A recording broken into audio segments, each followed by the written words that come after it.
The shifting alliances in the Middle East, impacts of the Israel-Saudi normalization talks. For decades, relations between Israel and Saudi Arabia have been defined by mutual suspicion and lack of official diplomatic ties. Historically, Saudi Arabia has supported the Palestinian cause and has consistently refused to recognize Israel as a state.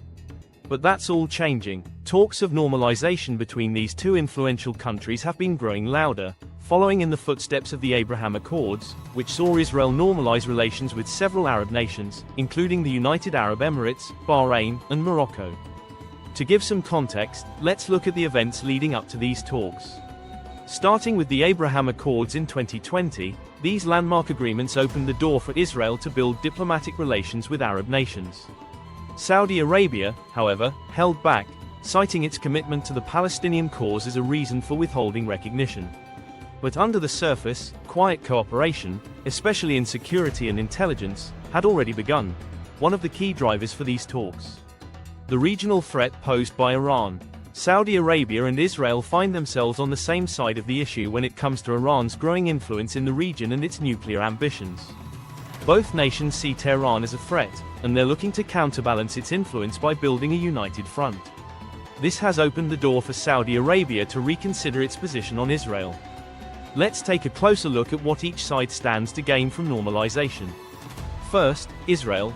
Formal ties with Saudi Arabia, a leader among Arab and Muslim majority countries, would be a huge diplomatic win. Not only would it solidify Israel's acceptance in the region, but it could also potentially open new doors for trade, tourism, and cooperation in areas like technology and defense. For Saudi Arabia, normalization brings potential economic and security benefits. By partnering with Israel, Saudi Arabia can tap into Israeli technology, particularly in water management, agriculture, and cybersecurity. These are areas where Israel has been a global leader, and Saudi Arabia could use this expertise to further its ambitious Vision 2030 plan, a roadmap to reduce the country's economic dependence on oil. The United States plays a significant role in these talks, as the Biden administration is eager to broker a deal.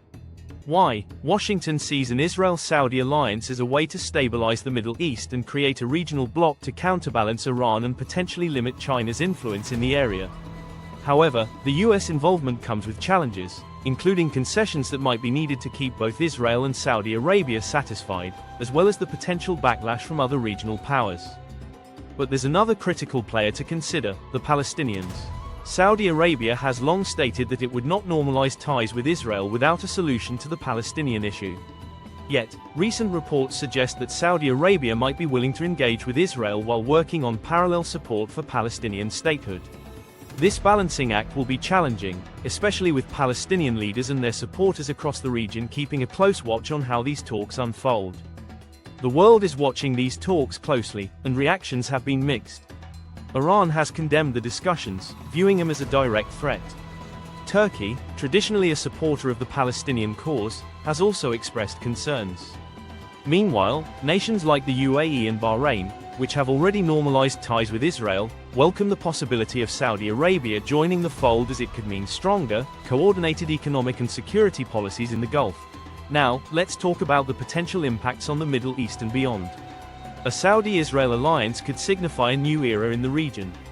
It might foster a more stable Middle East, where Arab nations work more closely with Israel to address mutual threats, advance economic growth, and potentially bring about a shift in the region's geopolitical landscape. Here are a few possible scenarios we could see in the future if normalization succeeds. 1. Strengthened Arab-Israeli bloc.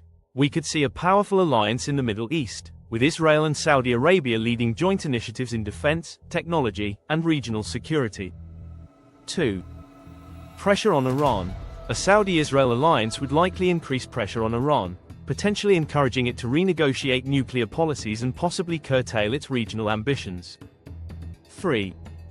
Increased Palestinian tensions. While the Saudis could attempt to advocate for Palestinian rights as part of this deal, it's uncertain how Palestinians would respond if full statehood isn't guaranteed. This could add fuel to the ongoing conflict and may result in protests or increased tensions in the West Bank and Gaza. 4. New economic partnerships. With open borders, new trade routes and tourism opportunities could flourish between Israel, Saudi Arabia, and other Gulf nations, reshaping the region's economy. These are only a few of the potential outcomes, and only time will tell how this historic development unfolds. One thing is certain: normalization talks between Israel and Saudi Arabia are redefining alliances in the Middle East and impacting global geopolitics. Whether this will lead to lasting peace or new challenges, it's a topic that will continue to shape international relations for years to come. Thank you for watching. Don't forget to like, subscribe, and hit the bell icon so you don't miss any updates on this story and other international issues. Let us know in the comments, how do you think an Israel-Saudi alliance would change the Middle East? See you in the next video.